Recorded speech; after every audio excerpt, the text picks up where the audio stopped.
MK voice వ్యూవర్స్కు నమస్కారములు.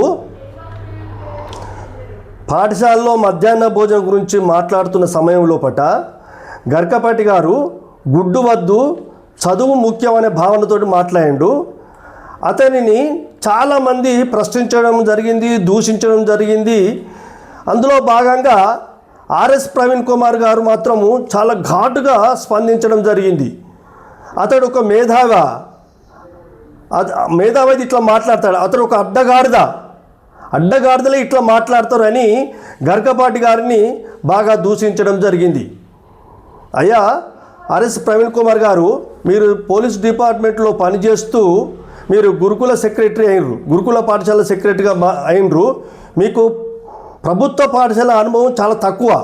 మేము చిన్నప్పటి నుంచి ప్రభుత్వ పాఠశాలని చదువుకున్నాము, ప్రభుత్వ పాఠశాలలో పట్టే మేము విధులు నిర్వహించినాము ప్రధానోపాధ్యాయులుగా.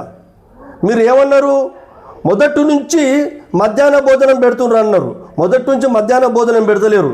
2003 నుంచి సుప్రీంకోర్టు విద్యార్థులకు కుక్కుడు ఫుడ్, వండిన ఆహారము పెట్టాలి అని సుప్రీంకోర్టు చెప్పిన తర్వాత 2003 నుంచి మాత్రము జిల్లా పరిషత్ పాఠశాలలో, మండల పరిషత్ పాఠశాల లోపల మధ్యాహ్న భోజన పథకము ప్రవేశపెట్టడం జరిగింది. మరి మధ్యాహ్న భోజనం ప్రవేశపెట్టిన తర్వాత ఎన్రోల్మెంట్ సంఖ్య పెరిగింది అని మీరు అన్నారు. అది ఒక శుద్ధ తప్పు. మధ్యాహ్న భోజనం కోసమే, గుడ్డు కోసమే తల్లిదండ్రులు విద్యార్థులను బడికి పంపిస్తున్నారు, అప్పటి నుంచే పిల్లలను బడికి పంపిస్తున్నారు అన్నారు తల్లిదండ్రులు. అది కూడా శుద్ధ తప్పు. మీరు మీ చుట్టుపక్కల ఏ ఇంటికైనా తిరిగి అడగండి, పేదవాళ్ళు అడగండి, మీరు గుడ్డు కోసం బడికి పంపిస్తారా, చదువు కోసం బడికి పంపిస్తారా? అప్పుడు వాళ్ళు అడగండి, మీకు తెలుస్తుంది. వాళ్ళు ఏమంటే అప్పుడు మీకు తెలుస్తుంది. వాళ్ళు గుడ్డు కోసం పంపిస్తలేరు, నాణ్యమైన విద్య కోసం పంపిస్తున్నారు. మీరు గురుకులాలో అనేది మధ్యాహ్న భోజనం కిందికి రాదు. గురుకులాలో 24 hours మీ దగ్గర ఉంటారు.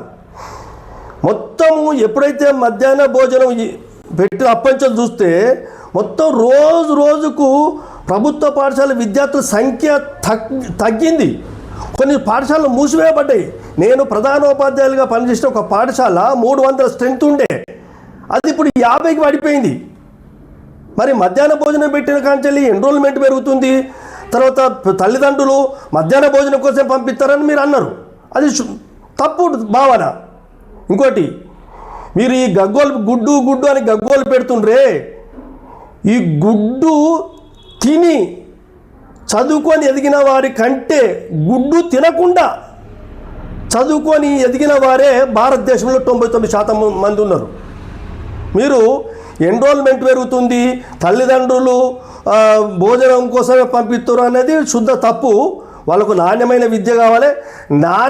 ఆయనను గరికపాటి గారిని తిట్టడం కాదు, దూషించడం కాదు. మీరు నాణ్యమైన విద్య కావాలని ప్రభుత్వాన్ని ప్రశ్నించండి, ప్రభుత్వంతో పోరాటం చేయండి. కానీ మీరు ఈ విధంగా గరికపాటి గారిని, ఇది ప్రభుత్వ పాఠశాలలు భోజనశాలలు కాదు, బోధనశాలలు. ఉపాధ్యాయులకు అకాడమిక్ సైడు ఆలోచన ఉండాలనే ఉద్దేశంతో గరికపాటి గారు మాట్లాడారు. మీరు ఏమైనా గుడ్లు భోజనము అని మాట్లాడడం జరుగుతుంది, దాని మీద ఒత్తిడి చేయడం జరుగుతుంది. ఇది శుద్ధ తప్పు.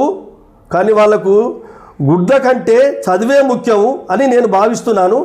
నా వీడియోను నచ్చినట్లయితే మీరు సబ్స్క్రైబ్ చేసి కామెంట్ చేయగలరని కోరుతున్నాను.